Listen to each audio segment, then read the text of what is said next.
እኔ የቀነኒ አዱኛ አባት የልጅን ደም ንጣፍ የኢትዮጵያ ሕዝብ ባሮስ ነው ሲናለች እየጠየቁኝ እስካሁን በሆነ አማጭ ሁሉ በርካታ ሚዲያ እያፈረኩ አንዳንዶች ሁለቱም ሳይት የሶሻል ሚዲያ ላይ ማይሆን በስልጣኔ የልጅን ደም ከሚያወራዱ ከሌላ እንድትቆሙ በዚያ ተጠይቃቸው። በጣም ጤና ይስጥልኝ ውድና የተከበራችሁ የቻናሌ ቤተሰቦች በያላችሁበት የዓለም ዳርቻ ፍቅር ሰላም ይብዛላችሁ። ዛሬ በሶሻል ሚዲያ ላይ ሲጥለቀለቅ የዋለው የቀነኒ አዱኛ አባት መልእክት ነው። ቀነኒ አዱኛ እንግዲህ ከሞተች ያው ቀንን አልፎ 15ኛውን ቀን ይዛለች። በዚህ መሀልም ፖሊሶች እንዲሁም ደግሞ ፍርድ ቤቱ የሆነ ነገር ይላል ብሎ ህዝቡ ሁሉ እየጠበቀ ባለበት ሰዓት በድጋሚ ፍርድ ቤቱ ለሁለተኛ ጊዜ ሌላ ቀጠሮ ለመጋቢት 29 የ12 ቀን ቀጠሮ ጠይቋል ፖሊስ። ምክንያቱም መረጃዎችን ሰብስቤ በሚገባ ይዤ እስከመመጣ ድረስ የ12 ቀን የጊዜ ገደብ ያስፈልገኛል ብሎ ነበረ። በዚህ መሀል ደግሞ ዛሬ የቀነኒ አባት አቶ አዱኛ ወጥተው የተናገሩት ነገር አለ። ምክንያቱም ብዙ ሰዎች የቀነኒን ጉዳይ እንዲረሳ እንዲጠፋ ከህግ ወጥቶ ወይም ደግሞ በዳኛ ወይም ደግሞ በፍርድ ቤት ሳይሆን መዳኘት ያለበት በባህላዊ በሽምግልና ነው መዳኘት ያለበት እየተባለ ነው። በነገራችን ላይ እያንዳንዱ ነገር ጓዳው ሲገባ ተርመስምሶ ይቀራል ነው። ምክንያቱም ሁሉም ሰው የሚያስቀድመው የራሱን ቤተሰብ ስለሆነ በቀነኒ ሞት ያላዘነ ወጣት ያላዘነ ኢትዮጵያዊ ያላዘነ ሰው አለ ለማለት በጣም ይከብዳል። ምክንያቱም ራሷን አጠፋች ነው የተባለው። ራሷን ማጥፋቷን ብዙ ሰው መጀመሪያ ላይ ቢያስደነግጠውም ቢከፋውም ለምን በጣም ወጣት ህልመኛ ናት። ህልመኛ ሰው ራሱን አያጠፋም ብሎም በሰዓቱ ከመጀመሪያው ጀምሮ ራሷን አጠፋች የሚለው ዜና ያልተዋጠለት ብዙ ሰው አለ። በዛው ልክ ደግሞ የተሸወደ ሰው አለ። ወጣቱ ራሱን እያጠፋን ያለው የኑሮ ውድነቱ፣ የሁኔታዎቹ፣ የፖለቲካው አለመረጋጋትና የመሳሰሉ የሰላም እጦትንም ጨምሮ ራሱን እንዲያጠፋ የሚገፋፉ ብዙ ችግሮች ሀገራችን ላይ አሉ በሚል ያንን ነገር ቶሎ ብሎ ተቀብሎ ራሷን አጥፍታ ሊሆን ይችላል። ምክንያቱም ብዙ ሰው ራሱን እያጠፋ ብዙ ወጣቶች ራሳቸውን እያጠፉ ስለሆነ እሷ ታዋቂና ያው የሚዲያ ሰው ስለሆነች ነገሩ ገነነ እንጂ ሰው ሳያቅ ወይም ደግሞ ሚዲያው ሳያቅ ብዙ ራሱን ያጠፋ ሰው አለ ይኖራልም ብሎ ስለሚያስብ ብዙ ይህንን ነገር ለመቀበል አልተቸገረም ነበር። በቀላሉ ራሷን አጥፍታለች። ግን ምን ነበር ራሷን እንድታጠፋ ያነሳሳት የሚለው ጥያቄ ነው ረዝሞ ከራሷን አጥፍታለች ነው ራሷን አላጠፋችም ተገላ ራሷን አጥፍታለች ለማለት ተወርውራ ነው። ራሷን ወረወረች ከተባለችበት ፎቅ ላይ ራሷን በራሷ ወርውራ ራሷን አጥፍታ ሳይሆን የሆነ አካል ገሏት ወርውሯት ከዛ በኋላ ራሷን አጠፋች እንዲባል ወይም ደግሞ ይህ ሐሳብ እንዲኖር አድርጎ ነው እንጂ ፈጽሞ ራሷን አታጠፋም። ራሱን የሚያጠፋ ሰው ዛሬ ቀኑን ሙሉ የልደቱን ፎቶ ሲነሳ አይውልም። ምክንያቱም ራሴን ማጠፋ ከሆነ ኢትስ ናት ኢምፖርታንት ራሴን የማጠፋ ሰው ሆኜ የልደቴን ፎቶ ስነሳ የምውለው ተነስታም ፖስታለን ሲያነጋግር የነበረው በጣም ነበር የሚያሳዘነን። እውነት ለመናገር በጣም ወጣት ናት፣ ለጋ ናት፣ በጣም ቆንጂዬ ናት። በዛ ላይ ደግሞ ተፍ የምትል የስራ ሰው ናትና በዛ ቤተሰቦቿን ወላጆቿን ለመለወጥ በጣም በብዙ ተስፋ ውስጥ ያለች ሰው ናት። አባትየው ከመጀመሪያም ጀምሮ ልጄ ራሷን ታጠፋለች ብዬ አላስብም። በጣም ተስፈኛ ናት፣ በጣም ህልመኛ ናት። ለመቀየር ያላት ጉጉት በጣም ትልቅ ነው። እንዴት ብሎ ነው ራሷን አጠፋች የሚለውን ነገር ሊቀበል የምችለው ብለው ነበረ። በአጠቃላይ ግን ራሷን አላጠፋችም የሚለው አሁን ላይ የብዙዎች እጅግ በጣም የብዙዎች ሐሳብ ነው። ብዙዎች የሚስማሙበት ነገር ነውና ያም ሆነ ይህ ግን በዚህ ሰዓት በጣም ነገሮች እየከረሩ ሲመጡና ህዝቡም ፍትህ ለቀነኒ ሲል ምክንያቱም በዚህ አመት ብቻ በጣም ብዙ ሰው ነው የሞተው። ቀነኒ እንኳን ሞታ የቀነኒ ሀዘን ላይ ህዝቡ እያለ ሌላ ሰው ተገሏል፣ ሌላ ሴት ተገላለችና በጣም ሴቶች ጥቃት እየበዛብን ነው። የሴቶች ጥቃት እጅግ በጣም እየበዛ ነው። ነገር ግን ለሁለት ሳምንት ከፌበን ጀምሮ ከትራሃስ ጀምሮ በቅርቡ ደግሞ ግብጽ ላይ ካይሮ ላይ በገዛ ባለቤቷ ተገደለች የተባለች በጣም ቆንጂዬ በክብረ ንጽህና ያገባች በሃይማኖቷ ጠንካራ የሆነች ስደተኛ እህታችን ተገላለች። በጣም በዚች በሁለት በሶስት ወር ውስጥ ራሱ ብዙ ሴቶች ናቸው የተገደሉት በባሎቻቸው። ትራሃስም እንደዛው ሙሽራ ናት።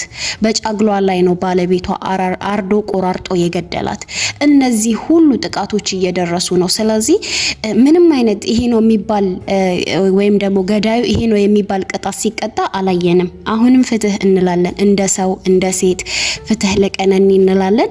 አባትየውም ህዝቡን አመስግነው እስካሁን ድረስ ከጎኔ የነበራችሁ እስካሁን ድረስ ለልጄ ፍትህ የጮሃችሁ ክበሩልኝ አመሰግናለሁ ብለው አመስግነው ነገር ግን ይሄንን ነገር ለማስተጓጎል የሚራወጡ አካላቶች አሉ። ያውም የራሷ ጓደኞች የነበሩ ከሷ ቅርብ የነበሩ አብሯት ፎቶ ሲነሱ የነበሩ በጣም ታዋቂ የሚባሉ ቲክቶከሮች እንዲሁም ሙዚቀኞች፣ ድምፃውያኖች በጣም በሚያስደነግጥ መልኩ ነገሩ ተድበስብሶ እንዲቀር እሷ ያው ሞታለች። ይሄን ሁሉ ነገር የሚያደርጉት በነገራችን ላይ ገሏል ተብሎ በፖሊስ ወይም ደግሞ በህዝቡም በፖሊስም በጥርጥር እስር ቤት ውስጥ ያለውን የገዛ እጮኛዋን ለማዳን ነው። ያው እሱን ለማዳን ነው እንጂ እሱ ባይጠረጠር ኖሮ ጥግ ድረስ የሚሄዱት እነሱ እንደሆኑ አውቃለሁኝ።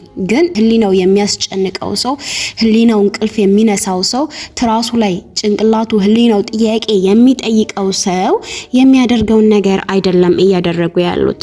የዚችን ልጅ ደም የዚችን ልጅ ሞት ተድበስብሶ እንዲቀር እየተካሄደ ያለው ነገር ፈጽሞ ማናችንም እንደ ሰው የምንቀበለው ነገር አይደለም።